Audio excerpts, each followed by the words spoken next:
Good afternoon, everybody. I want to thank you for joining me today at Building A over from Pomona. Get that phone. And I want to say hello to everybody who's watching Facebook Live right now. Also, I want to welcome the Legislative Chairman, Jay Hood. Jay, where are you? There you are, right here.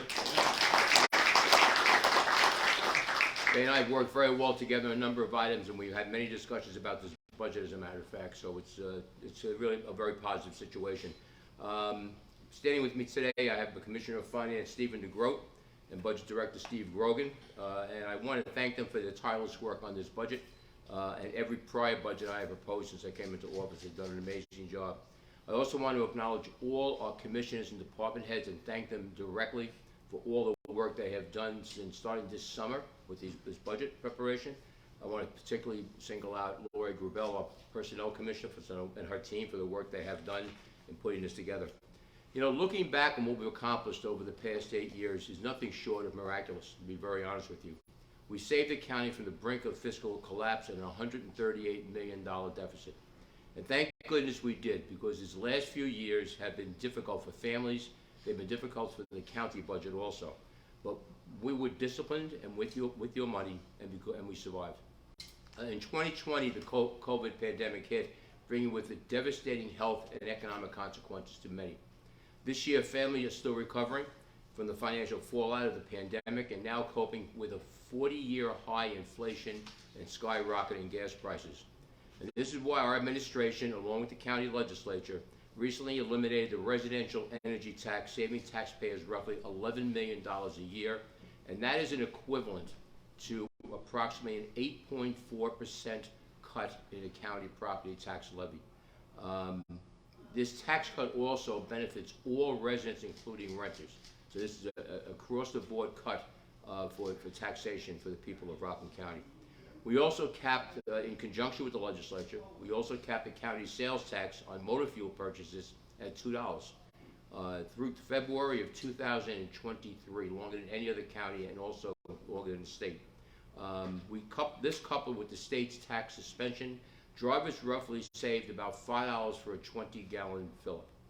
We're introducing legislation also to opt into the state's new bill that increases the income eligibility for seniors seeking a reduction in property taxes from $29,000 to $50,000 for people 65 and older. One of many steps we are taking to make this county more affordable and to make it possible for our seniors to do what many of them want to do, just to age in place. My proposed budget will also build on those efforts and bring further reprieve to residents from the costly economic climate in a responsible and balanced manner. That is extremely important to do it in that way. For the second year in a row, I am recommending that no increase be made to the property tax levy.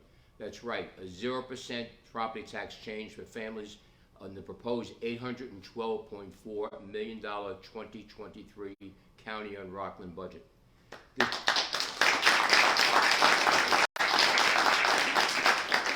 This proposed budget also has no layoffs and no program cuts, all thanks to our years of conservative spending and budgeting and maximizing every single tax dollar spent by this county. A prime example of this, by the end of next year, Rockland County will have 9 highway and bridge capital projects totaling $30 million completed. Of that price tag, only $5 million, or only 5%, $1.5 million is coming directly from local tax dollars. So 95% of this is coming from outside sources from the county. It's covered by state and federal funding, for example, enabling Rockland to reinvest more of our local tax dollars directly back into our county. It's strategic financial moves like this that have aided us in digging Rockland out of a $138 million deficit that we inherited in 2014 to our current surplus. But just as our families are facing financial challenges, so is county government, which is why we are continuing to be cautionary with the surplus to shield ourselves from any crisis that is thrown at us, including a recession. It's a word people want to keep skipping over, but the fact of the matter is, according to a very specific definition, 2 consecutive quarters of negative gross domestic product, that means the U.S. entered a recession in the summer of 2022. In these turbulent times, economic times, our rainy day fund has to be a healthy positive fund balance. for protect residents from future tax increases. With borrowing interest rates skyrocketing, our Commissioner of Finance even indicated that likely needs to utilize that surplus to pay for 2023 capital projects, saving additional taxpayers money. When I was first elected to serve as your county executive, the New York State Comptroller's Office listed Rockland County as the most fiscally stressed county in the entire state, and our bond rating was one step above junk. In August of this year, Moody's Investor Services upgraded the county's bond rating, and Rockland is now among the top fiscally strongest counties in the entire state of New York, an achievement only 6 other counties have reached. We have literally transformed this county from worst to first.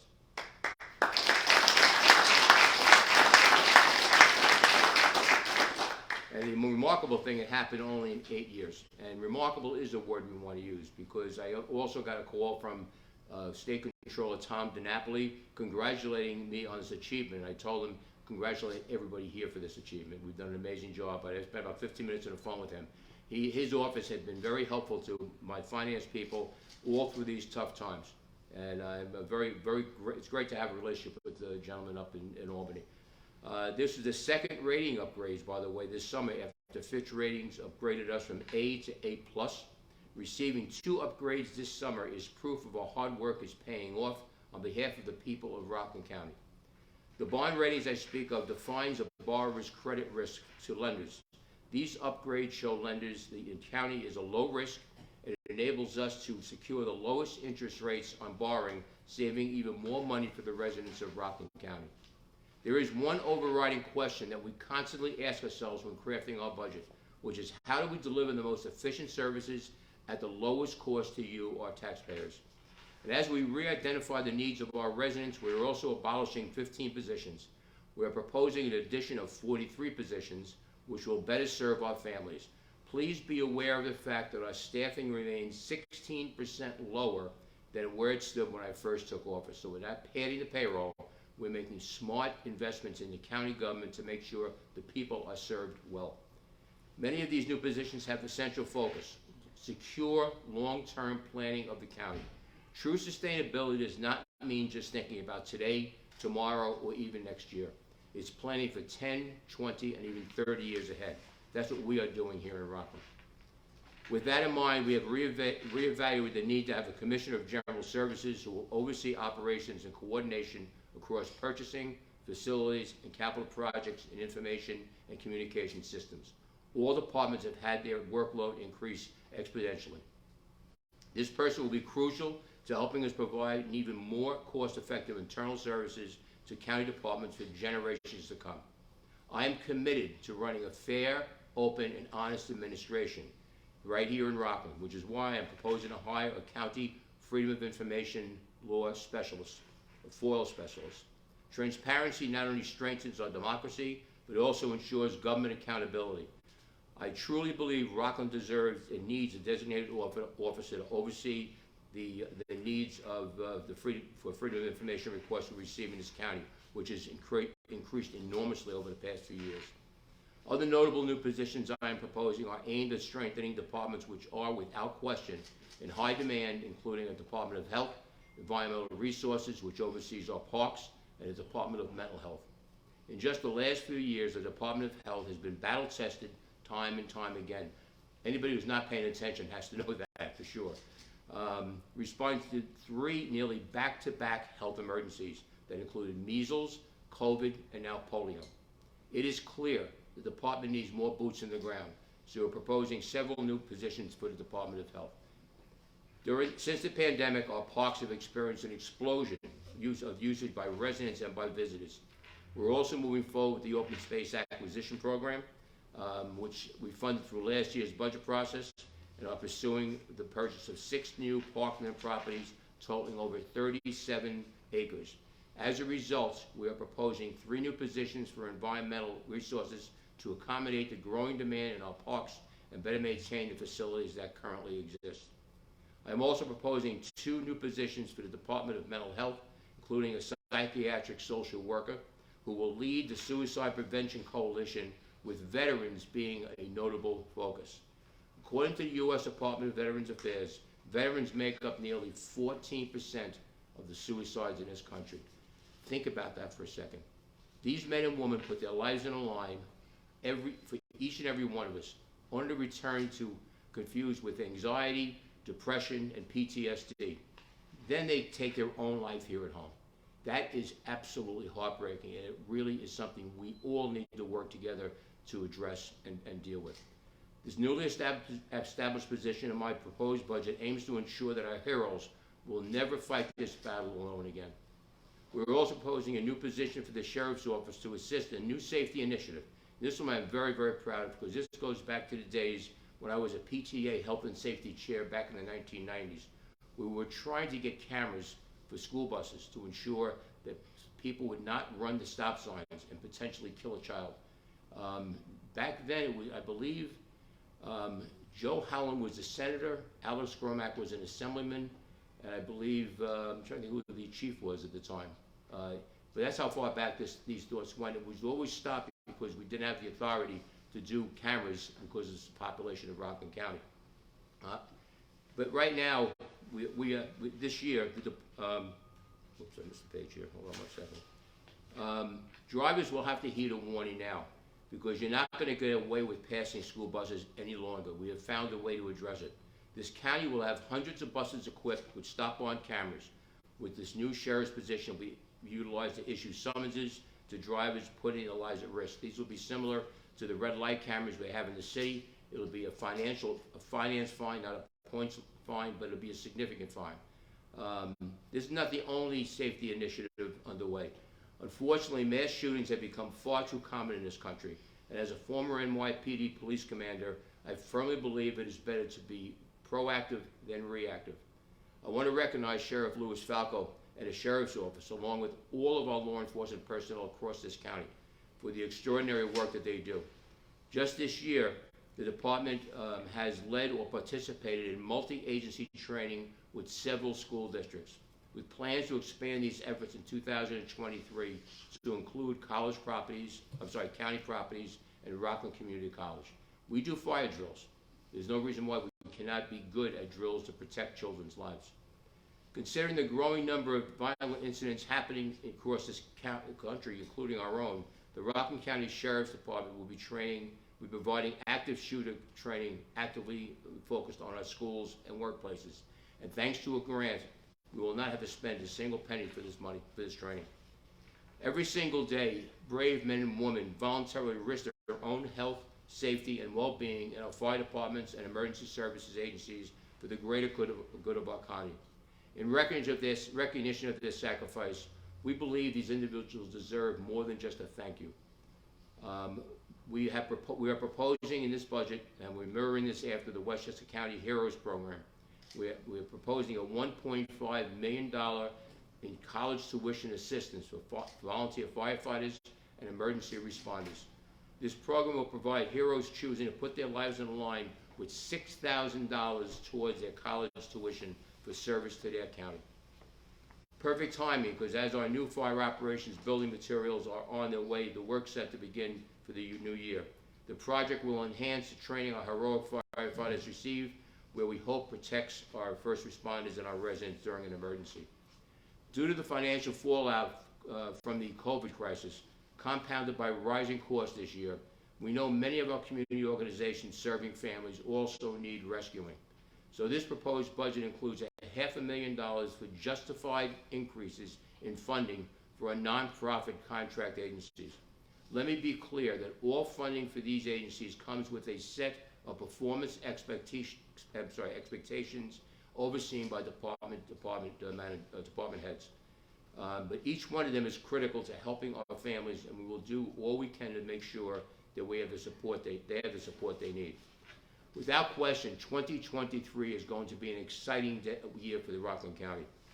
After some supply chain delays, we are anticipating the completion of a $40 million highway garage project this year, by the end of this year. This is one of the largest projects the county has undertaken in decades, and this project will have cost significantly more if we had bid it out today.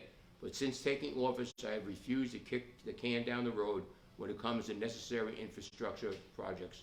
We will not burden our children or our grandchildren for things that have to be done now. Instead, we will move forward judiciously, we'll maximize funding we receive, and keep our hands out of the county government, out of your pocketbooks and out of your wallets. We're working hard to distribute every single penny of the $63 million in federal funding we received under the American Rescue Plan.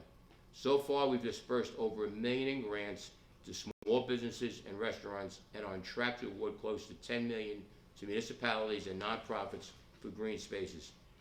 As important, we're doing so while strictly comporting with the rules laid down by the Treasury Department. Treasury Department also employs the IRS, to give you a sense of what we're looking at. The fact of the matter is, we are not going to spend this inappropriately or unwisely, because we'll be looking at a clawback down the road that will have a significant damage to our county budget. The effort to expand and preserve recreational and green spaces follows a recent recognition by the Environmental Protection Agency, EPA, to municipalities purchasing clean renewable energy. We are now ranked number 15 of all local governments nationwide for our utilization of 100% wind electricity. As we care about the future of this county, we are building on this achievement. This summer, I, along with a division of environmental resources, launched Rockland Sustainability Project involving nearly 20 county departments, led by the well-known environmental and planning consulting firm, Barton and Logadis. The project will generate a long-term plan to support, focus, and improve the county's efforts in the New York State climate-smart communities and clean energy communities programs. In doing so, we will maximize available grant funding and guide Rockland towards a green and sustainable future as efficiently as possible.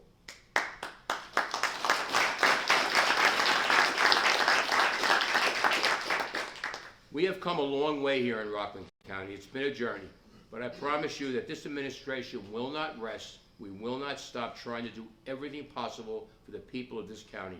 And I'm proud to have the partners of my employees and my department heads and commissioners in that mix with me. We will continue the prudent protective practices that have gotten us this far and work hard to preserve our county for future generations. October 2023 proposed budget is a clear indicator that after years of tough times, we are moving from a crisis to a transitional budgeting process in order to better serve the people of Rockland County. I want to thank the legislature for their help on previous budgets, and note that this year I look forward to working with both the legislative majority and the minority to accomplish these goals for 2023. I want to thank you, and I don't know if we're going to have any questions. Members of the media are here. No. They're all on Facebook. No. Anyway, again, thank you all for taking some time today and being here. It means a lot to me personally. And again, thank you for everything you've done to make this year look so great. Thank you.